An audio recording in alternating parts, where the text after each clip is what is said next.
नमस्कार, मैं हूं संजय शर्मा। आप देख रहे हैं 4 PM न्यूज नेटवर्क।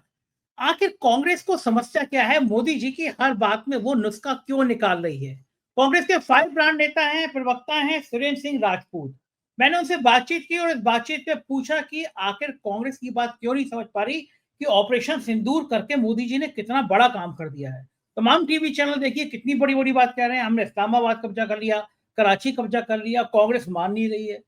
मैंने सुरेंद्र राजपूत जी से पूछा कि कोई इंसान अगर बायोलॉजिकल नहीं होता है, वो अलग से, जैसे जेपी नड्डा कह रहे हैं कि वो देवताओं के देवता है, भगवान विष्णु का अवतार है। अगर ऐसा व्यक्ति होता है तो उसके हो सकता है उसकी रगों में सिंदूर इंदूर होता हो, इतना इसमें इतना मुद्दा क्यों दे रहे हैं?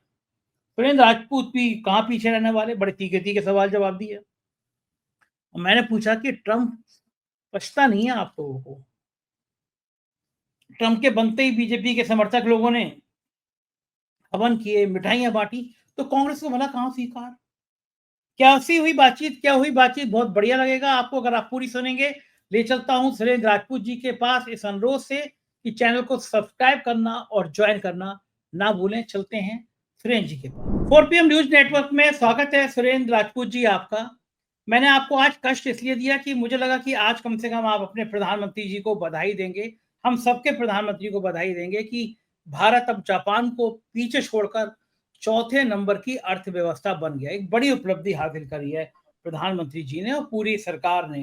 तो आज सुरेंद्र भाई उनको बधाई देंगे कि इतना आगे बढ़ गया, इतनी छलांग मारी और बहुत जल्दी हम तीसरी अर्थव्यवस्था बन जाएंगे, ऐसे बीजेपी के नेता तमाम कह रहे हैं और जोश के साथ कह रहे हैं। क्या मानना है, आज बधाई निकलेगी आपके मुंह से? नहीं? नमस्कार संजय भाई। बधाई पहले तो आपको है कि आपने दुबई में नेटवर्क चालू कर दिया, तो सबसे पहली बधाई आपको। और दूसरी बधाई प्रधानमंत्री जी को कि भाई उनकी रगों में व्यापार बह रहा था। एक रग में व्यापार बह रहा था, दूसरी रग में सिंदूर बह रहा था। और वो व्यापार और सिंदूर बहते बहते अडानी और अंबानी जी की जो अर्थव्यवस्था है वो तो चौथे नंबर की हो गई, लेकिन भारत के आम आदमी की पर कैपिटा इनकम पूरी दुनिया में 135वें नंबर की है। अब क्या इसकी बधाई दूं? अगर आप कहो तो बधाई दे देता हूं कि हम लोगों की जो पर कैपिटा इनकम है वो लगभग 2180 या 2300 कुछ डॉलर है पर ईयर। और जबकि जापान की पर कैपिटा इनकम $52,000 है पर ईयर। अमेरिका की पर कैपिटा इनकम $72,000 है पर ईयर। तो अब किस बात की बधाई दूं? आप मुझे देख लो कि मेरे देश का बचपन भी भूखा है, मेरे देश की जवानी बेरोजगार है, मेरे देश की महिलाएं जो हैं वो महंगाई से त्रस्त हैं, और मेरे देश का प्रधानमंत्री व्यापारियों की अर्थव्यवस्था से मस्त है। तो अगर इस बात की बधाई देनी हो तो मैं दे देता हूं। अच्छा, क्या लगता है आपको सिर्फ अंबानी और अडानी की अर्थव्यवस्था से हम चौथे नंबर पे आ जाएंगे, बाकी कोई अर्थव्यवस्था में योगदान नहीं है? मसला देखिए, मैं फिर से आपको क्लियर कर दूं, मेरा कोई भी अडानी अंबानी सिर्फ एक व्यापारी के वर्ग को प्रतिनिधि करते हैं। व्यक्तिगत रूप से मैं उनकी कोई भी बात नहीं कर रहा हूं। अडानी जी भी सम्मानित बिजनेसमैन, अंबानी जी भी सम्मानित बिजनेस, उनसे मेरा कोई व्यक्तिगत नहीं। मसला क्या है कि देश के 5% लोगों की अर्थव्यवस्था से, और 5% छोड़िए, देश के लोग बताते हैं कि 80 लोगों की जो वो है पूंजी है, उस पूंजी का 90% असर अर्थव्यवस्था पर है। और बाकी जो 98% लोग हैं, उनके पास तो कुछ नहीं है। ना नल के पास कुछ है, ना नील के पास कुछ है, ना कोल के पास कुछ है, ना भील के पास कुछ है, ना पिछड़े के पास कुछ है, ना अल्पसंख्यक के पास, ना आदिवासी के पास कुछ है। आप बताइए, पूरी दुनिया में सबसे ज्यादा बेरोजगारी उत्पन्न करने वाला देश भारत। आज की डेट में प्रोडक्शन कम, बेरोजगारी ज्यादा, महंगाई ज्यादा, मांग कम, और सारी की सारी अर्थव्यवस्था आप बता रहे हैं कि दुनिया में चल रही है। अरे भाई, 20 से 50 100 लोगों की अर्थव्यवस्था अगर 90% हमारी अर्थव्यवस्था को कंट्रोल कर रही है, आप समझिए, तो बाकी जो 90% या 95% लोग हैं, उनके पास जब कुछ है ही नहीं, उनके पास जीवन जीने के लिए आप बताओ 30 रुपए, 40 रुपए, 50 रुपए या 100 रुपए उनकी आमदनी है, उसके बाद आप अर्थव्यवस्था पे खुश होना चाहते? और एक बात और बता देता हूं आपसे कि जापान की जो इकोनॉमी है, हमसे $10 पीछे हुई है नीति आयोग के हिसाब से। तो जापान अपनी इकोनॉमी में $11 और डाल ले, हम चौथे नंबर फिर चले जाएंगे।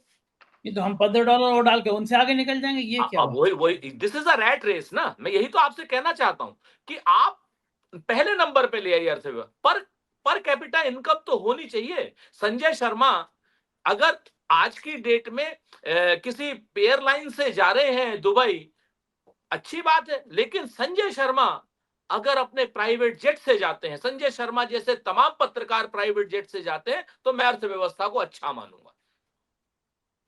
मसला ये है। सुरेन आप भाई, बोलिए आप। कांग्रेस के 2014 से पहले कितनी थी अर्थव्यवस्था? क्या प्रति व्यक्ति आय बहुत मैं ज्यादा थी? नहीं, बात 2014 से पहले, लेकिन हमने ढिंढोरा भी नहीं पीटा ना।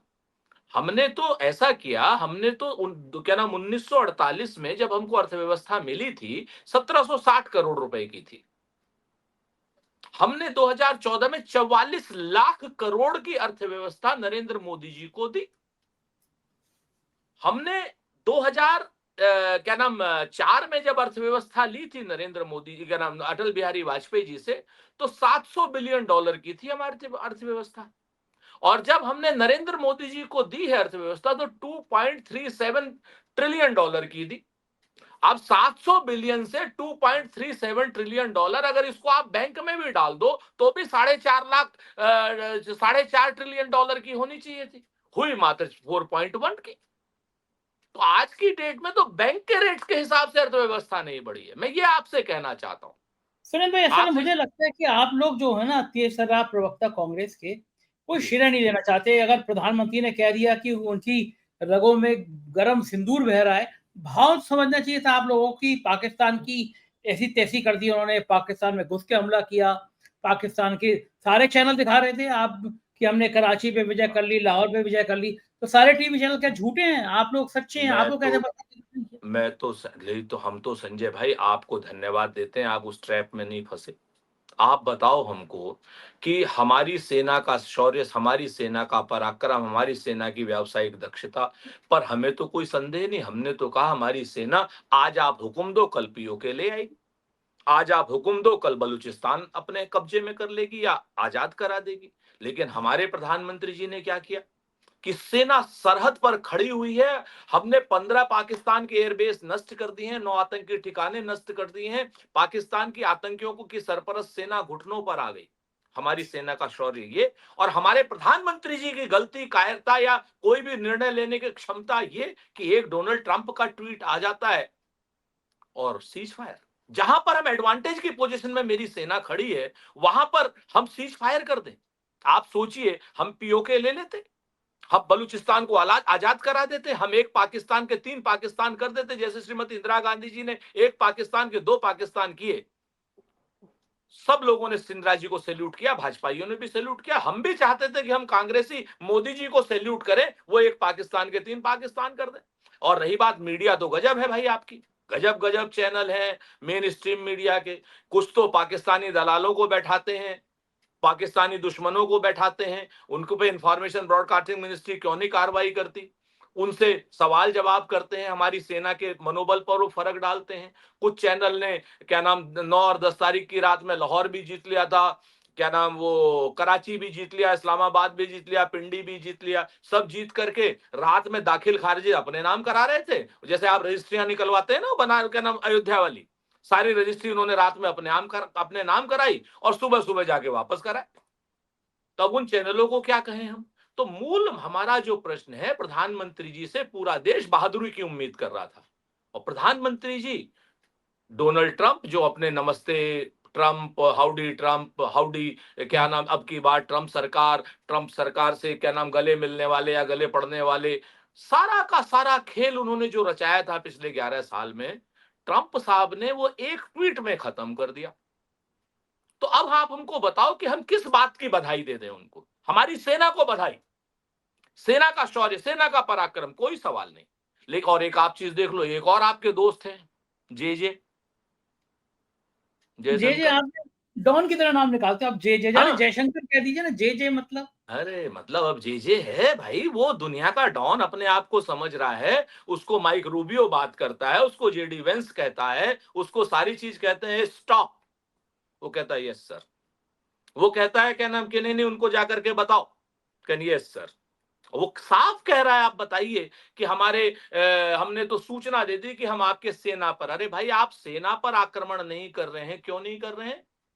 क्या सेना को आप खुद ही कह रहे हो, आपकी डॉक्ट्रिन कहती है कि सेना आतंकवादियों की मां है।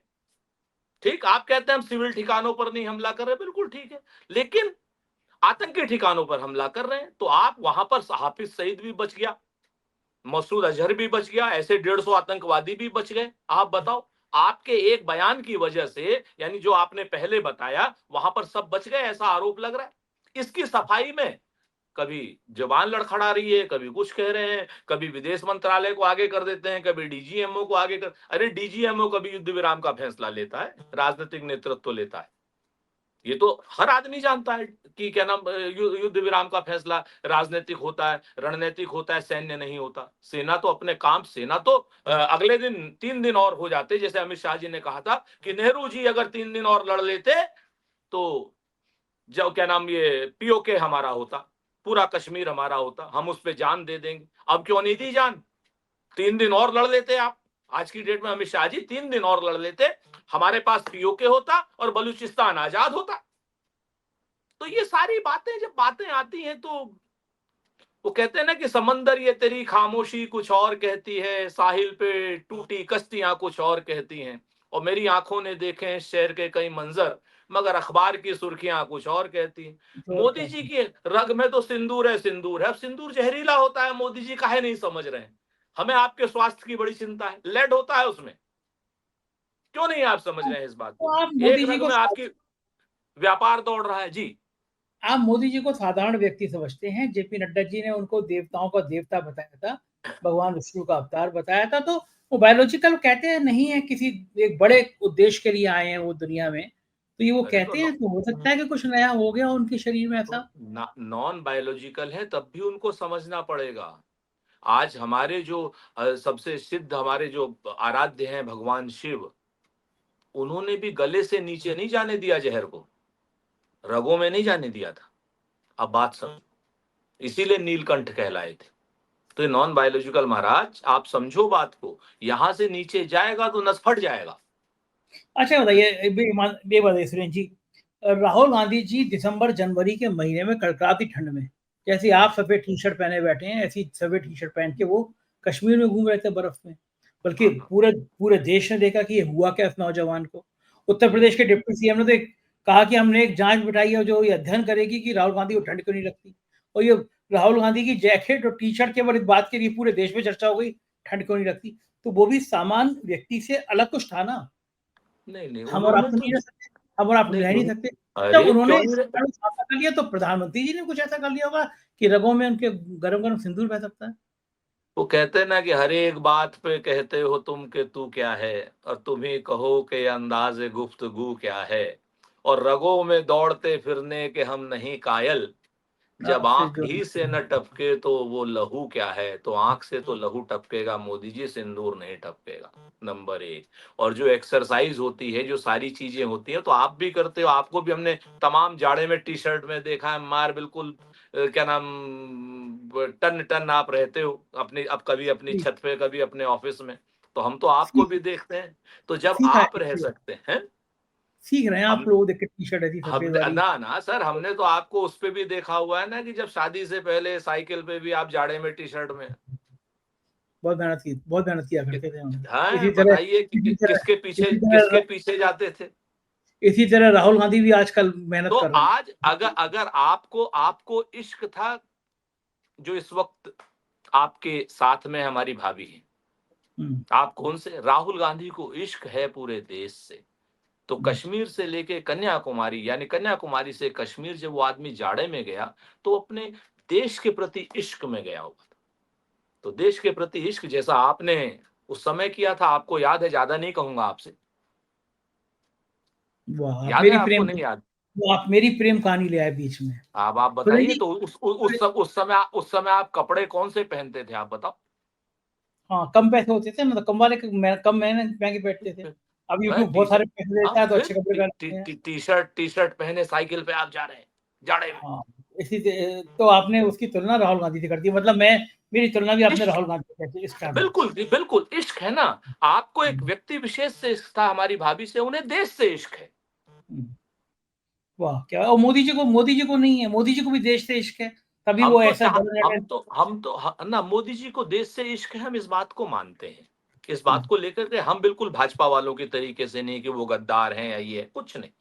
लेकिन आप एक चीज देखिए, अमेरिका के सामने दबे क्यों? आप हमें बताइए। मैं अब आपको एक बात बताता हूं, बड़ा खुलासा करता हूं आपके चैनल पे। पिछले 11 साल से भारतीय जनता पार्टी ने, नरेंद्र मोदी जी ने एक ऑरा बना रखा था कि मैं अमेरिका का, क्या नाम, अमेरिका हमारा मित्र है, मैं बराक से बराक तू तड़ाक करके बात करता हूं, डोनाल्ड ट्रंप मेरा व्यक्तिगत मित्र है, 83 देशों में मैं घूमा हूं, 126 विदेश यात्राएं की है मैंने, सारे के सारे मेरी दुनिया मेरी दोस्त है, और अमेरिका तो मेरे कहने से ही चलता है। अमेरिका के राष्ट्रपति का एक ट्वीट, उसने इस सारे इनके ऑरा का गुब्बारा में पिन लगा करके गुब्बारा फोड़ दिया। अमेरिका ने कभी नहीं कहा कि वो हिंदुस्तान का मित्र है। डोनाल्ड ट्रंप ने कभी नहीं कहा कि वो नरेंद्र मोदी जी के क्या नाम, गले पड़े हुए मित्र हैं। हिंदुस्तान में भाजपा ने अपने भक्तों के बीच में जो एक ऑरा फैलाया था, उस ऑरे को बस्ट कर दिया डोनाल्ड ट्रंप ने। आज की डेट में आप तो विदेश से होकर आए, वहां पर भी ऐसी बातें हो रही होंगी। आप इस चीज को देखिए कि किसकी दोस्ती किसके साथ बता दिया उन्होंने कि 1 मिनट में कि तुम हमारे लिए कुछ नहीं हो, तुमको हमने सिर्फ चीन के खिलाफ इस्तेमाल करने के लिए वो किया। आप बात समझिए। और चीन के राष्ट्रपति को 20-20 बार झूला झुलाना, अपने गांव का बताना, रिश्तेदारी निकालना, उन्होंने गलवान दे दिया था, उन्होंने डोकलाम दे दिया था। तो आप इस चीज को समझिए मेरी बात को, कि आज की डेट में हम दुनिया में जो बात कर रहे हैं, डोनाल्ड ट्रंप ने, अमेरिकन प्रशासन ने, अमेरिका ने कभी नहीं कहा कि हिंदुस्तान का और हिंदुस्तान की सरकार के का इस्तेमाल किया है डोनाल्ड ट्रंप ने, और इसके जिम्मेवारी नरेंद्र मोदी जी की और उनकी सरकार की है, उन्हें जवाब देना होगा। सुरेन जी, ये तो खराब बात है कि आप अपने प्रधानमंत्री पे भरोसा ना करें और अमेरिका के राष्ट्रपति भी करें। मैं जब आपसे बात कर रहा हूँ, से एक दिन पहले प्रधानमंत्री ने एनडीए के मुख्यमंत्रियों की बैठक बुलाई और बैठक में कहा कि कोई तीसरा पक्ष नहीं था, पाकिस्तान के कहने पर हमने ये सीज फायर किया। तो हम अमेरिका के राष्ट्रपति की बात माने या अपने प्रधानमंत्री की बात माने? प्रधानमंत्री एक चीज को क्लियर करे ना, कि आखिर वो कौन से कारण थे।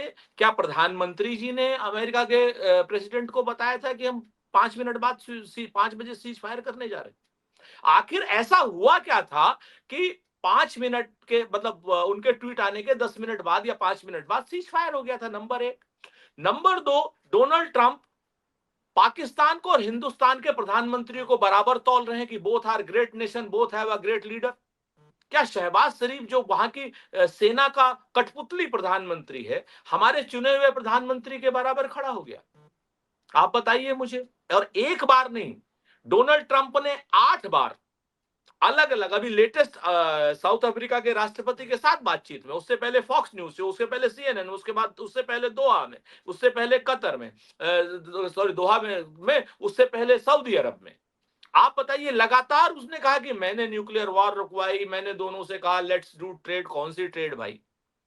आप बताओ, कौन सी ट्रेड आपने करा दी? टैरिफ लगा करके ट्रेड बता रहे हो, टिम कुक को कह रहे हो कि 6 लाख नौकरियां हिंदुस्तान की खत्म करो, हमारे यहाँ 6 लाख नौकरियां दो, और प्रधानमंत्री जी के मुंह में दही जमी हुई है। वो एनडीए के शासित राज्यों के मुख्यमंत्रियों के सामने क्या बोल रहे हैं मुझे नहीं पता, लेकिन कोई भी उन्होंने डोनाल्ड ट्रंप के खिलाफ एक बयान नहीं दिया। सीधे कहना कि डोनाल्ड ट्रंप की क्या हिम्मत है, क्या हैसियत है, हमारा सीज फायर कराएगा, द्विपक्षीय मामला है, एक बार कहें। जयशंकर जे कह रहे हैं, कि नहीं उन्होंने बात तो की थी, बात बहुत लोगों ने की थी। डायल्यूट क्यों कर रहे हो आप बात को? भाई जब हम एडवांटेज की पोजीशन में, इंदिरा गांधी जी भी तो 71 में यही था ना, कि 7वां बेड़ा आ रहा है, निक्सन ने कहा, इंदिरा जी ने कहा 7वां हो चाहे 70वां हो, बांग्लादेश बन के रहेगा। आज की डेट में इंदिरा जी से सीखे नरेंद्र मोदी जी, हम सैल्यूट करना चाहते हैं मोदी जी को। अगर इन्होंने पीओके ले लिया होता तो हम और आप दोनों उनके प्रशस्ति गान कर रहे होते। तो आप तो मजे ले तो सवाल रहे तो हैं, हम, जी आप लोग मजे ले तो रहे हैं, वो मीम बना के सोशल मीडिया में, नरेंद्र तुम्हें ये नहीं करना चाहिए था, इंदिरा गांधी मोदी को कह रही हैं, आप प्रधानमंत्री का आप लोग मजाक उड़ा रहे हैं। सर प्रधानमंत्री की शुरुआत किसने करी और ये मौका किसने दिया? किसने पूछा था कि धर्म पूछ कर क्या नाम है, जाति पूछ कर नहीं धर्म पूछ कर मारा? वो मीम आपके सबके सामने था। राहुल गांधी के ऊपर कर्नाटका बीजेपी का हमला सबके सामने था। आप बताइए। उसके बाद क्या नाम वो कौन है, वो मुनीर है वहां का, आसिफ मुनीर ना जर्नल, उसके साथ क्या नाम राहुल गांधी जी का फोटो किसने किया? हमने किया क्या? और हमने अगर पलट करके जरा सा वो कर दिया तो सारी जहां में हम लोगों को बदनामी हो गई। तो ये मसला देखिए, आप अगर अपनी तरफ से ये काम करेंगे तो आपके ऊपर कितना हमला होगा सोच लीजिए। हमारे कांग्रेस वालों के पास शर्म करने के लिए कोई इतिहास नहीं। हमारे नेताओं को आप झूठा बदनाम करते हैं, लेकिन भाजपा के पास शर्म करने वाला ही इतिहास है। अगर उन्होंने हमारे नेताओं के बारे में झूठी बयानबाजी की तो हम उनके नेताओं के बारे में सच्ची बयानबाजी करेंगे। कहीं ये मुंह बढ़िया है। दिखाने लायक नहीं रहेंगे। ये बढ़िया है, एक दूसरे के ऊपर आप लोग इस तरह लैग पुलिंग कर रहे होंगे, लेकिन उन मोदी जी भी आपका दिल बहुत दुखाते हैं। शशि थरूर आजकल उनकी तारीफ करने में जुटे हुए हैं। एमपी आपके जो बीजेपी चाह रही है वो बोल रहे हैं। ये कांग्रेस अरे तो कहां से? एक एक चीज जान लीजिए कि आप बताओ, उधार के सिंदूर से लोग सुहागन बनना चाह रहे हैं। पूरी भाजपा दुनिया की सबसे बड़ी पार्टी, अमेरिका भेजने के लिए उसे और कोई सांसद नहीं मिला, हमारे ही थरूर मिला, है ना। और उसने भी अमेरिका में जाकर के जो जो प्रेस कॉन्फ्रेंस की है, एक प्रेस कॉन्फ्रेंस तो आपने भी अभी दुबई में वो अरे की। जी, ठीक, आप देखो सर्वदलीय प्रतिनिधि वहां शशि थरूर देश का प्रतिनिधित्व कर रहे हैं। जितनी खरी खरी शशि थरूर ने डोनाल्ड ट्रंप के एडमिनिस्ट्रेशन को सुनाई, जिस तरीके से शशि थरूर ने कहा कि चार चार राष्ट्रपतियों के साथ अमेरिका के मैंने काम किया है, लेकिन डोनाल्ड ट्रंप जैसा मैंने नहीं देखा। विजनरी नहीं, विजन ही नहीं है। आप बात समझो, उसका अगर 10% भी प्रधानमंत्री जी बोल देते तो पूरी दुनिया वाह वाह कर रही होती, पीओके हमारे पास होता। तो मैं आपसे कह रहा हूं कि शशि थरूर, उधार के सिंदूर से कभी भी कोई सुहागिन नहीं बनता है। भाजपा वालों, एक चीज समझ लो, ना तो उधार का सिंदूर लो, ना उधार का बाप लो। कभी आप आप पटेल जी को अपना बाप बनाने लगते हो, कभी डोनाल्ड ट्रंप को बनाने लगते हो, कभी क्या नाम गांधी जी को बनाने लगते हो, ठीक है ना। तो अरे भाई, अपना अपने पितृ पुरुष लाओ ना। अगर लाओगे श्यामा प्रसाद मुखर्जी तो हम पूछ लेंगे कि भाई फजलुल हक की मिनिस्ट्री में, मुस्लिम लीग की मिनिस्ट्री में वो प्रधानमंत्री, क्या नाम ये थे, मुख्यमंत्री। हम पूछ लेंगे उन्हीं श्यामा प्रसाद मुखर्जी को, जवाहर के इन्होंने, सुभाष चंद्र बोस ने कहा था कि अगर तुमने दोबारा कलकत्ता में कोई सभा की सांप्रदायिकता की तो जूतों से मारूंगा। आप बात समझो ना। तो अपने पितृ पुरुष लाने की जगह हमारे पितृ पुरुष उधार लेते हो। ले लो, शशि थरूर भी आपने ले लिया, देश के लिए शशि थरूर आगे भी काम करेंगे। असल में है क्या कि मोदी जी ने आपको दिल दुखाया, इसलिए दिल दुखाया कि वो मोदी जी तो बाकायदा क्या क्या है कि ट्रंप, अब की बार ट्रंप सरकार, ट्रंप हमारे दोस्त हैं। और सारे हम्म, बीजेपी के लोगों ने हवन पूजा की थी और खुशी के जी, लड्डू बांटे जब ट्रंप आ गए। अब आपको लग रहा है ट्रंप आपको तो लिफ्ट देते नहीं है, मोदी जी के दोस्त है, तो आप लोग ट्रंप के पीछे पड़ गए। वही वही वही तो एक पुराना आपको याद होगा ना, एक एड आता था कि पापा पापा आए हमारे लिए क्या लाए। याद है आपको? कि राजू के लिए डोरा बनियान, फलाने के लिए डोरा कच्चा फलाने के लिए, है याद हो आपको? याद है। तो आज की डेट में भाजपाइयों की हालत वही हो गई कि ट्रंप को पापा पापा आए हमारे लिए क्या लाए, तो उसने कहा बस तुम्हारे लिए सीज फायर लाए, सीज फायर करो। लेकिन आप कर कुछ दिया। भी कह दीजिए सुरेंद्र जी, कुछ भी कह दीजिए, बिहार का चुनाव सिर पर है। और बिहार का चुनाव कम से कम पाकिस्तान की फतेह, इस तरह जिस तरह बड़े बड़े टीवी चैनलों जिनको आप गोदी मीडिया कहते हैं उन्होंने दिखाया, उन सबके स्क्रीनशॉट लोगों के व्हाट्सएप पे आने लगे हैं कि देखो भैया, ऐसा तो नहीं है कि संजय शर्मा और सुरेंद्र राजपूत ही सच बोल रहे हैं। ये आज तक, ये एबीवीपी और तमाम ऐसे चैनल ये दिखा रहे हैं कि हमने लाहौर पे कब्जा कर लिया और इस्लामाबाद पे कब्जा कर लिया, तो गलत थोड़ी है बोल रहे होंगे। ये बात जब बिहार के गांव-गांव में फैलाई जाएगी और टीवी की कटिंग होगी, तो कांग्रेस के पास में कोई विकल्प है कि किस तरह झूठ का मुकाबला करेंगे? देखो, पूरी दुनिया में बिहार ने ग्राम स्वराज्य दिया, पंचायत दी, लोकतंत्र कहीं से अगर शुरू हुआ है तो बिहार की धरती से हुआ। आपको भी याद है संजय भाई, ऐसा तो है नहीं ऐतिहासिक रूप से। तो बिहार में आदमी के पास पैसा भले ही ना हो, राजनीतिक समझ सबसे ज्यादा है। वो आज की डेट में ये पूछ रहा है वहां पर कि भैया अगर आज तक वालों ने वो क्या नाम लाहौर जीत लिया है तो वहां ऑफिस काहे नहीं खोले। अगर ये जो चैनल नोएडा से उठ करके क्या नाम चाहे वो अर्णव हो, चाहे वो न्यूज 18 वाले हों, चाहे वो सब हों, अगर इन्होंने कराची में दफ्तर खोल लिया हो, लाहौर में, रावलपिंडी में, क्या नाम कहीं अगर खोल इस्लामाबाद में खोल लिया होगा तो लोग मानेंगे, और नहीं तो कहेंगे साहब भक बुड़बक हैं, झूठे हैं, झूठा बताते हैं। आप बात समझिए। अगर हमको पीओके काहे नहीं लाए भाई, हमारा कश्मीर जब हमारा है तो काहे नहीं लेकर के आए, बलूचिस्तान को काहे नहीं आजाद कराए। तो मैं एक चीज तो ये होगी कि इनके झूठ का पर्दा तो हमारी जनता और आप जैसे प्रबुद्ध चैनल, जो आपके जो इन लोगों का चैनल है ये तो देखा जाता है एक क्लास में, और आपके चैनल देखे जाते हैं मास में। आज की डेट में मैं आपको बताऊं, आपका हो गया, आपके और साथियों का हो गया, आपके चैनल पर नाम अगर आप कहेंगे तो मैं ले दूंगा, लेकिन मैं आप ही के चैनल की, लेकिन आपके जो वैचारिकी के लोग हैं जो जनता को सत्य और तथ्य दिखाते हैं, उन सब का चैनल लोगों के दिलों में राज कर रहा है, लोगों के मोबाइल पर है। वो लगातार आपसे लोग सिफारिश लगाते हैं कि हमारा एक इंटरव्यू ले लो भाई।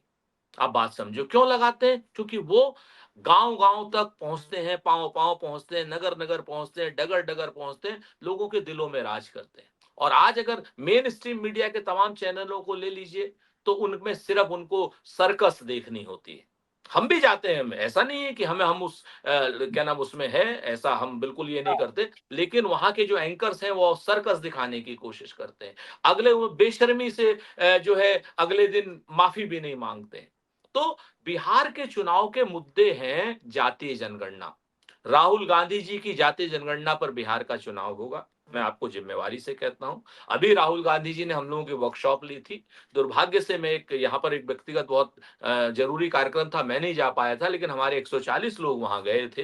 राहुल जी का इंटरेक्टिव सेशन इतना शानदार सेशन था, उन्होंने एक एक बात हम लोगों से करी और हम लोगों का हौसला बढ़ाया। हम लोग कहा कि आप लोग बब्बर शेर हैं। जयराम रमेश जी से उन्होंने कहा भाई एक आधा अगर कभी ओवर स्टेपिंग कर जाए तो छोड़ दिया कीजिए।